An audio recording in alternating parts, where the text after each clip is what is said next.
This is going to be a very exciting episode for HR practitioners when it comes to mutual separation agreement. What is the role of HR in this particular context of mutual separation agreements? Welcome to Work, Law, and the Drama. I'm Stella. And I'm Jane Mutisia. And we're excited to have you. Now, when we think about the role of HR, I'm going to let you fly with this one. What is the role of HR? Is the role of HR? So let me first of all start by saying that HR is the internal consultant. He's the internal consultant, and when you do not have a legal person in the organization, then HR becomes the internal labor law expert. So the first role that we have to do as HR people is try as much as you can to really invest in your understanding of the labor laws beyond the Employment Act, Go for seminars, workshops, and things like that. But whatever happens, just know internally you remain the internal consultant, the main labor expert internally, if you don't have a legal department. So that is the first thing. Advising the management, if you do this, you're going to get in trouble. If you do this, and you can never advise from a point of not knowing. You must know for you to advise. So investing in yourself is the first thing.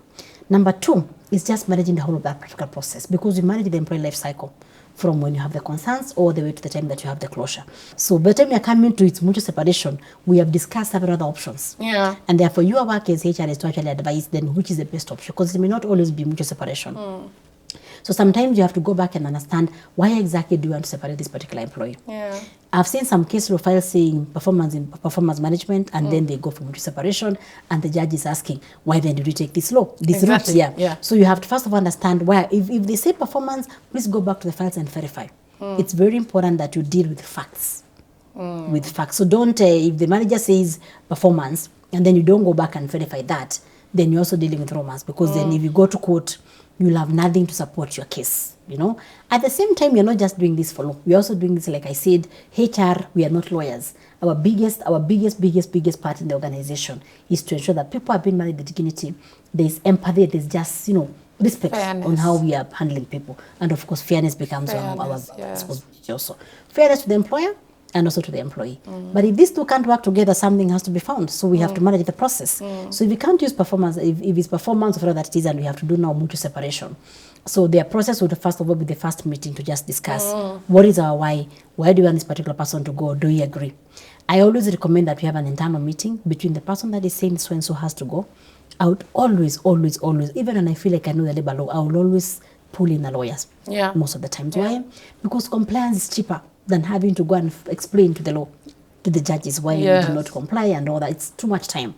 So for that initial step, I would always work with the lawyer, the HR, the MD, if we have to involve the MD or whichever the manager. But have that internal meeting where we're just discussing and saying, this is what we're dealing with, what is the best process. So as HR, you convene that particular meeting, so then you're very clear, even as you start the process, that this is how we want to go. When you're now very clear about what exactly needs to be done, at that point now you have to bring the employee into the process.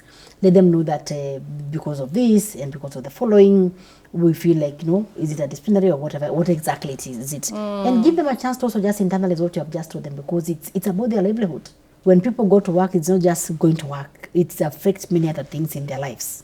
And that's what sometimes we forget, that it's not just about complying with the law, but the decisions that you are going to make about admitting this particular person has a ripple effect to many other things. And that's what sometimes you hear even people have been terminated and they commit suicide. Yeah. So we have to always look at that bigger picture, even understand the person we are dealing with. Could they be having other stressors in their space?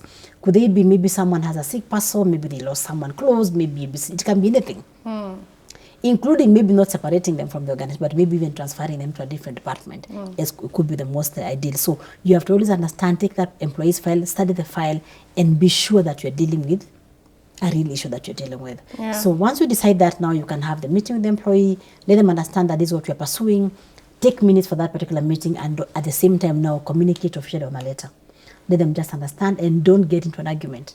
Whatever happens as HR, don't get into an argument of, you say this, it's ABCD, that's the time that this is what you have said. We can take a break. We can meet tomorrow when you have internalized the information. We are here to answer the ABCD. Give them time, maybe 3, 4, 5 days. When you meet again, sometimes people want that fast pace, especially if the employee requests, can I be seen tomorrow? Maybe I've said 4, but they want to be seen. Can I come now? I want to just get over this. So see them. But whatever happens, the person that is managing that particular process be it HR or someone else, has to be someone who is very emotionally mature. It cannot be someone who brings emotions to the table. They are shouting, they are doing ABCD, and the whole place just becomes very hostile. So the work of the HR is to ensure that the environment remains very conducive, as much as it is a termination thing that we are doing. We don't have to be that hostile for someone who has worked with you for 5 years, 2 years, could be 6 months. So just managing that environment, reading the room, knowing when to say, like, you know what, I think we need a break. Let's come back and do ABCD. And then we decide that we are going to do the mutual separation.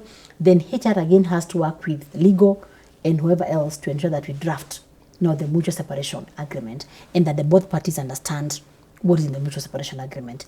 Give that draft to the employee to read. Let them read and understand, and even seek legal advice. You can even tell them, you know what, me is what you're about to sign. If you feel you need to seek any advice, feel free to go and seek that particular advice. So once they bring it back, of course, you need timelines. It could be, say, 5 days. If they want more time, they can come and ask, but you have to work with some timelines. So you're managing the process, we sign the timelines, communicating the same, because now with the moment they leave the organization, people will be asking, nowadays you don't see so and so, where are they?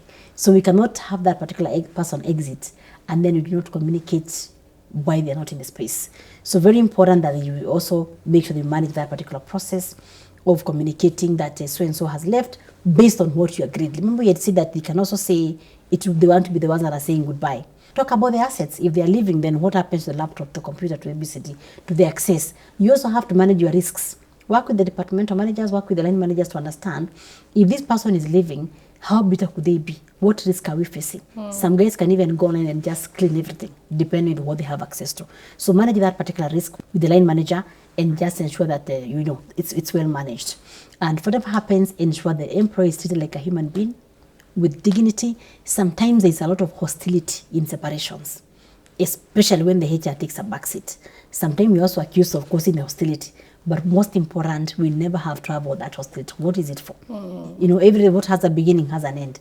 Either you're living on your own or you're being, like we do in WhatsApp, you're being left. People are making you left the group. So whichever way, what has a beginning has an end. So there's no point of hostility. And that's why I said we need someone who is very mature even in terms of how they manage their emotions and how they manage the whole process. So that is the work of HR and documentation. If we have to come back and audit that particular process, or if for whatever reason we go to court, and we require the documentation, then we'll come back to HR and see, was the file closed properly?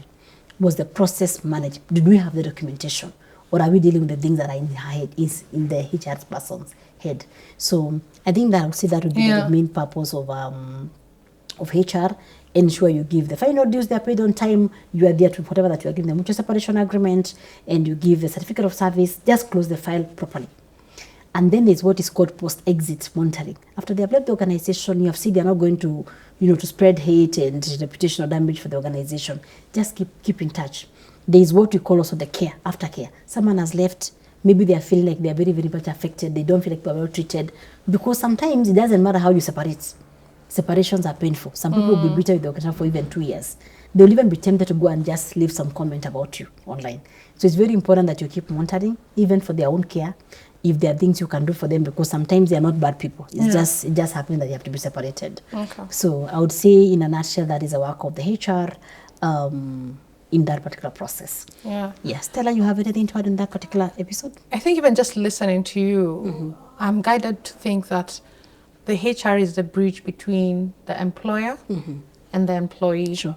And even so far as the HR is undertaking what they have been told by line managers or department heads or even the CEO, I like that you've also said there's need for maturity and responsibility to say, I know you're proposing a mutual separation agreement, but this may not work in this particular circumstance. I would rather you dismiss them if it's a gross misconduct, or you have them undergo the disciplinary process, then take them through mutual separation agreement, which could be deemed as constructive dismissal. So I do not think also the role of HR is to roll over and say, yes, sir, and just execute for the sake of it. And that's why I said the internal consultants. Exactly. When you're a consultant, then you speak your mind. Yes. And you speak with facts. And you ask the hard questions. And you advise on the way forward. It is not to implement. You're not an executor of wrong things. You can't be. Your defense cannot be, I was told. That cannot be the defense for the HR person here. So see yourself as an internal consultant, advise and deal with facts. I agree. Yeah.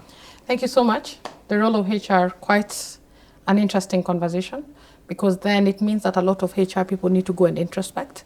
Now we're going to jump into the next particular conversation, the employer's perspective. Why do employers choose mutual separation agreements? Thank you so much. That is our time.